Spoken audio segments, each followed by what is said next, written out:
តែនិយាយតើតងនឹង work life balance ទាំងអស់គ្នាហើយទាំងអស់គ្នាយល់មិនដែរតើតងនឹង work life balance តើត្រូវមាន work life balance អត់បើរាល់ថ្ងៃហ្នឹងគ្រាន់តែការដែលយើងរកចិញ្ចឹមជីវិតហ្នឹងមិនសឹងគ្រប់ផងទៅតង work life balance តើវិធីណាទៅអ្នកទាំងអស់គ្នាហើយសម្រាប់ខ្ញុំវិញពីជំនាន់ខ្ញុំតើតងរឿង work life balance គឺបើនិយាយទៅគឺចង់បានដូចគ្នាចង់បានដូចបងប្អូនរាល់ថ្ងៃដែលនិយាយថាទៅរឿង work life balance ចង់បានការងារល្អពាក់ខែខ្ពស់ហើយក៏មានពេលវេលា relax ច្រើនពេលវេលាអាចធ្វើអ្វីៗដោយខ្លួនឯងពេលវេលា enjoy ពេលវេលាទៅ gym ពេលវេលារៀនអ្វីៗដែលខ្លួនឯងដែលចង់ធ្វើអញ្ចឹងណាបងប្អូនប៉ុន្តែមកមើលទៅវិញគឺស្ថានភាពរាល់ថ្ងៃគឺវាអាចធ្វើបានអញ្ចឹងឯងរាល់ថ្ងៃគឺត្រូវបើយើងចង់បានការងារដែលមានប្រាក់ខែខ្ពស់វាប្រកាសជាមានសម្ពាធហើយមិនថាសម្ពាធតិចឬច្រើនសម្ពាធអីនៅកន្លែងការងារគឺមានគ្រប់បែបគ្រប់សពគ្រប់យ៉ាងហើយ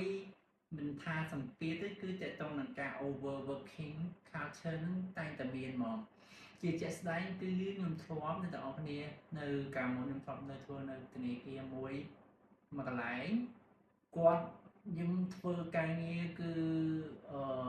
សឹងតែដាច់យប់សឹងរាល់ពេលដោយសារតែខ្ញុំនៅក្នុងផ្នែក digital part ដែរអ្នកទាំងអស់គ្នាអញ្ចឹងរាល់ដែលការដែលធ្វើការ update ឬក៏ធ្វើអីផ្សេងៗគឺត្រូវឆ្លងថ្ងៃរហូតអញ្ចឹងធ្វើ work closely ជាមួយខាងផ្នែក IT អ្នកទាំងអស់គ្នាដល់ពេលអញ្ចឹងទៅគឺ overworking រហូតហើយបើសួរខ្លួនឯងវិញថាមាន work life balance អត់សូវមានទេអ្នកទាំងអស់គ្នាជាស្ដែងដោយសារតែពេលវេលាមួយចំនួនដែលខ្ញុំត្រូវធ្វើគឺខ្ញុំផ្ដល់ឲ្យកន្លែងការងារសិនទាំងអស់ឲ្យ24ម៉ោងអ្នកទាំងអស់គ្នាបើនិយាយទៅអត់មានពេលទេពេលវេលានៅជំនាន់ហ្នឹងខ្ញុំអត់សូវមានពេលនឹងការហាត់ប្រាណអីទេធ្លាប់ដែរអ្នកទាំងអស់គ្នាធ្លាប់បង់លុយតែហាត់ប្រាណប៉ុន្តែដែលបានតែហាត់ប្រាណនេះដោយសារតែរវល់ពេករវល់នឹងការងារចេញមកហត់ហ្មងអស់កម្លាំងហ្មងអស់កម្លាំងដែលអត់អាចទៅហាត់ប្រាណទៅលើកដុំដៃអីធ្ងន់បានទៀតទេដោយសារតែពេលខ្លះហត់នៅកន្លែងការងារឡើងពេញមួយថ្ងៃឡើង exhausted ហ្មងចង់ថាមានពេលអាច relax ខ្លះអាច enjoy ខ្លះទៅហូបរបស់អីឆ្ងាញ់ខ្លះអញ្ចឹងណាអាហ្នឹងពីខ្ញុំធ្លាប់មកអញ្ចឹងហើយបើនិយាយពី overworking culture កន្លែងខ្ញុំដែលធ្លាប់ពីមុនមកហ្នឹងគឺសឹមរាល់ពេលហើយនៅផ្នែករបស់ពួកខ្ញុំទៀតគឺ over ហ្មងព្រោះដោយសារពួកយើងនៅផ្នែក digital part យើងតែងតែ update នៅរាល់អ្វីៗថ្មីអញ្ចឹងរាល់ដែលអ្វីថ្មីគឺនៅក្នុងស្ថាប័នរបស់យើងអញ្ចឹងយើងកាន់ផ្នែកបច្ចេកទេស digital អញ្ចឹងត្រូវតែដើរឲ្យទាន់ innovation ថ្មីហើយនិយាយទៅខ្ញុំសប្បាយរីករាយនៅការទទួលយកនឹងដោយសារតែយើងនៅការហ្នឹងជំនាន់ហ្នឹងយើងនៅក្មេងដែរយើងក៏សប្បាយរីករាយក្នុងការទទួលយកនៅចំណេះដឹងហ្នឹងដែរអញ្ចឹងយើងគិតថាវាជាចំណេះដឹងមួយដែលយើងអាចយកមកប្រើប្រាស់នៅពេលក្រោយទៀតបានមួយទៀតអ្នកទាំងអស់គ្នាទៅតងនឹងការតែ work life balance ណាវាត្រូវតែមានហើយមិនថាតិចឬក៏ច្រើនយើងត្រូវតែwork life balance ពីការងារជាមួយនឹងការធ្វើការប៉ុន្តែ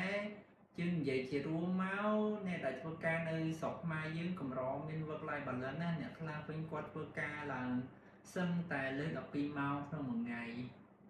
សឹងតែអត់សូវមានពេលវេលាសម្រាប់ខ្លួនឯងចឹងណាពេលវេលាសម្រាប់ខ្លួនឯងឬក្រុមគ្រួសារវាតិចណាពេលខ្លះវិញថ្ងៃសៅរ៍អាទិត្យចូលធ្វើការគេដែរមកដល់ផ្ទះមិនតាន់ទេដាក់កតាបចុះភ្លាមមេទេសួរហៅការងារនេះនោះទៀតអត់មានពេលវេលាឲ្យខ្លួនឯងអត់មានពេលវេលាឲ្យកូនប្រពន្ធអីសោះហ្មងហើយបើថាការងារកាន់តែខ្ពស់ទៀតទំនួលខុសត្រូវកាន់តែច្រើនហុយអ្នកទាំងអស់គ្នាត្រូវរងសម្ពាធត្រូវធ្វើ report ត្រូវធ្វើ presentation ចំពោះ board ចំពោះអីផ្សេងទៀតដែលចង់ច្រើន ហើយក្នុងមួយថ្ងៃអ្នកទាំងអស់គ្នាគិតទៅតែ24ម៉ោងហើយតែអ្នកទាំងអស់គ្នាត្រូវធ្វើការងារជាច្រើនហើយបើអ្នកទាំងអស់គ្នាធ្វើការងារនៅស្ថាប័នអន្តរជាតិស្ថាប័នដែលនិយាយ2 3ភាសាទៀតអូ report ខ្ញុំធ្លាប់អ្នកទាំងអស់គ្នាធ្វើឡើង3 4ភាសាតែម្នាក់ឯងទេដោយសារតែយើងត្រូវផ្ញើឲ្យបតឬបតខ្លះត្រូវជាភាសាចិនភាសាអង់គ្លេសភាសាខ្មែរអ្នកទាំងអស់គ្នាម្នាក់ឯងធ្វើ3 4ភាសាហើយឡើងចង់ឈួតហ្មង presentation ក៏ដូចគ្នាអញ្ចឹងគ្រាន់តែមកច្បាប់ហើយយើងធ្វើជា3 4ភាសាគ្រប់ report គ្រប់របាយការណ៍ទាំងអស់និយាយទៅបើនិយាយតាក់ទងនឹង work life balance ខ្លួនឯងគឺអត់សូវមានហ្មងមួយទៀតតាក់ទងនឹង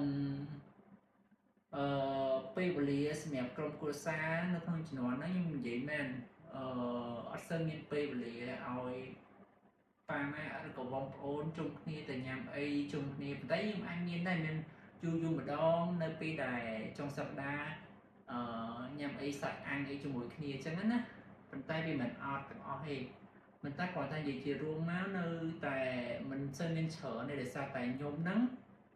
វារវល់ឡាយរឿងការងារផ្សេងដោយសារតែយើងធ្វើការងារកន្លែងមួយដែល overworking ច្រើនមែនតើខ្ញុំមិនដឹងថាបងប្អូនដែលរាល់ថ្ងៃល្បិចទេតែបើខ្ញុំមើលជារួមវិញណាគឺបើអ្នកទាំងអស់គ្នាចង់បានប្រាក់ខែចន្លោះពី1000ឡើងទាំងអស់គ្នាពីច្រើនការងារហ្នឹងគឺតែ overworking ទាំងអស់ពិបាកនឹងដែលថាវាអត់ overworking មកដល់ផ្ទះក៏ត្រូវធ្វើការដែរស្ពីអាការងារហ្នឹងមកធ្វើការងារនៅផ្ទះទៀតព្រោះគិតថា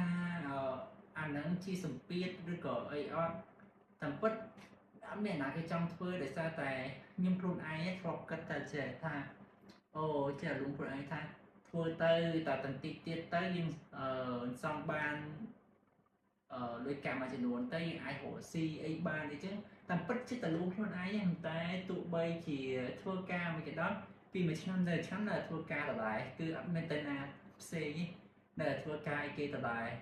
ពីមួយកន្លែងទៅមួយកន្លែងនិយាយទៅអីអស់ទៅអ្នកនរគ្នាអ្នកដែលធ្លាប់ធ្វើការងារអីគេពិបាកក្នុងការ move on ឬក៏ធ្វើអីផ្សេងឬក៏ទៅបើអាជីវកម្មពីព្រោះគាត់ធ្លាប់បានប្រាក់ខែទាំងដុំមកអង្គុយរកស៊ីតែបានចំណេញកាក់សេនណាពេលខ្លះដូចជាការលក់ចាប់ហួយលក់កាហ្វេទៀតសោតនិយាយពីការលក់កាហ្វេវិញជា trend មែនតើនៅសម្រាប់បងប្អូនមួយចំនួនដូចជាយុវជនមួយចំនួនដែលគិតថាចាក់ទឹកយកលុយណាបងប្អូនវិញមែនរាល់ថ្ងៃនេះមិនចាក់ទឹកយកលុយរាល់ថ្ងៃទេ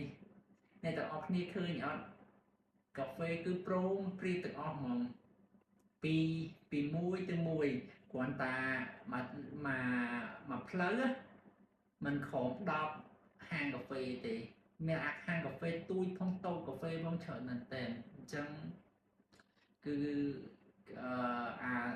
challenge នៅក្នុងសង្គមនឹងកាន់តែច្រើនមែនតើអញ្ចឹងនៅពេលដែលការ challenge គ្នាកាន់តែច្រើនអីគេច្រើនហ្នឹងធ្វើឲ្យមនុស្សហ្នឹងគាត់កាន់ខំប្រឹងកាន់តែច្រើនគាត់កាន់ខំប្រឹងកាន់តែច្រើនវាតកតងដល់ពេលវេលាសម្រាប់ខ្លួនឯងពេលវេលាសម្រាប់គ្រួសារវាកាន់តែវាអត់សូវសមតុល្យមួយគ្នាហើយបើគិតថាខ្លួនឯងចេញមករកស៊ីឧទាហរណ៍ណាចេញមករកស៊ីដើម្បីឲ្យបានពេលវេលាច្រើនសម្រាប់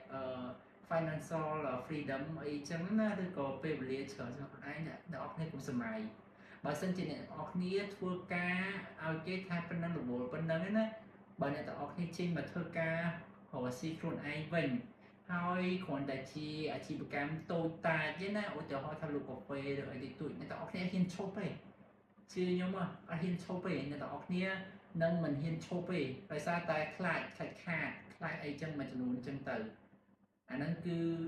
បទពិសោធន៍ដែលខ្ញុំធ្លាប់ជួបប្រទេសកន្លងមកអ្នកនរគ្នា